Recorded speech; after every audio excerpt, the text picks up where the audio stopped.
If you've been in therapy, reading a ton of self-help books, journaling your heart out, and still finding yourself looping in the same painful patterns like toxic relationships, people-pleasing, and self-doubt, you might be in stage 2 of the empath's healing journey. In this video, I'll walk you through what the processing stage 2, looks like, why it's important, and how to know when it's time to move beyond it. And if you missed the overview and stage 1, make sure to go back and check out those videos. I'm Monica Goldsoul, the empath healer. I spent years in the processing stage. I had weekly therapy sessions, weekly group therapy meetings, and I was reading so many self-help books, doing mindset work, so many other things. And all of those things were helping me to some degree, but I also still felt stuck. And I was stuck in this processing place in stage 2 for a while. So here's what stage 2 looks like so you can tell if you're here. Stage 2, the processing stage. This is when you finally feel a sense of validation because you have a therapist, a mentor, a support group listening to you and helping you talk about and process your pain. Venting feels like a release and a relief. And you start to finally understand where certain patterns come from and unpack your pain. Often for a long time, this is what your nervous system and your brain need. A safe place to process and unpack your pain. But often after a while, you start to notice the loop. In therapy, you're telling the same story over and over, processing the same emotions over and over, and instead of it feeling soothing, it starts to feel frustrating, or you start to feel stuck because you don't feel or see much of a difference in your actual life. In your life, you're still stuck in painful patterns. You might end one toxic relationship and then end up right back in another, or have so much anxiety because you're constantly overgiving and saying yes when you really want to say no because you feel guilty, which leaves you anxious and depleted and resentful, right? Even if you can see where these things come from, you're like, oh, okay, I can see it now. I've processed it enough to know that my tendency to people please comes from my childhood when this, and that happened. You can see it and you have that awareness, but that awareness isn't creating the change in your life. It's actually, just causing more shame and frustration because you're still looping in those same painful patterns. Have you experienced this?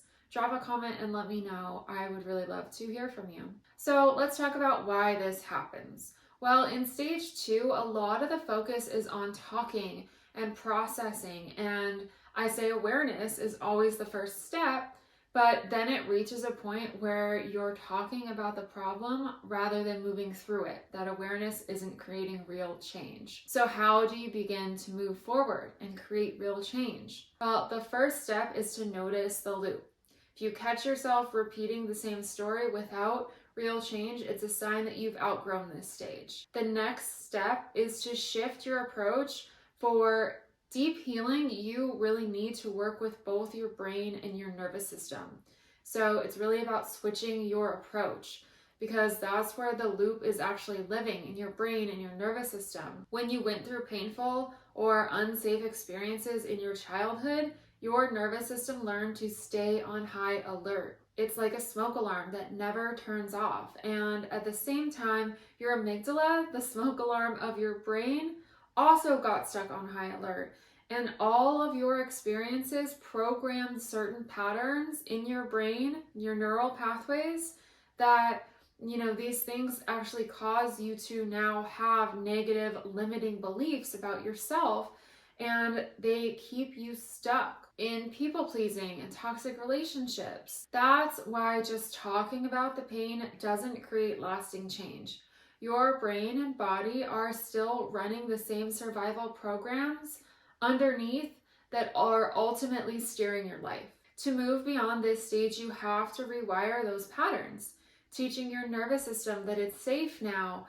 And, first actually creating that safety in your life, figuring out what do I need to change, what boundaries do I need to make in my life so that my life is safe externally now. And now I can work on my internal sense of safety, that it's, safe to create new pathways in your brain that support boundaries and ultimately support, deeper self-trust and joy instead of running the old survival programming. In my group coaching program, we do somatic practices that help with nervous system regulation and rewiring your nervous system. We work with your subconscious mind and reprogram the ways that your negative life experiences have left a lasting negative survival pattern programming in you. We do shadow work and inner child work because those are what take healing out of your head and actually into your body and creating real lasting change and transformation from inside. Stage 2, the processing stage, is a powerful season, but it's often not the complete destination. The awareness opens the door, but embodiment is what carries you through into the next stage, the survival cycle. And make sure to check out my next video all about that stage. If you want the full 5 stages of the empath's healing journey, plus the 6 stages of deep healing and transformation, make sure to check out my free masterclass linked below. Inside, I share the exact framework that helps empaths move from this processing stage into true transformation. You can watch it for free at the link. See you next time.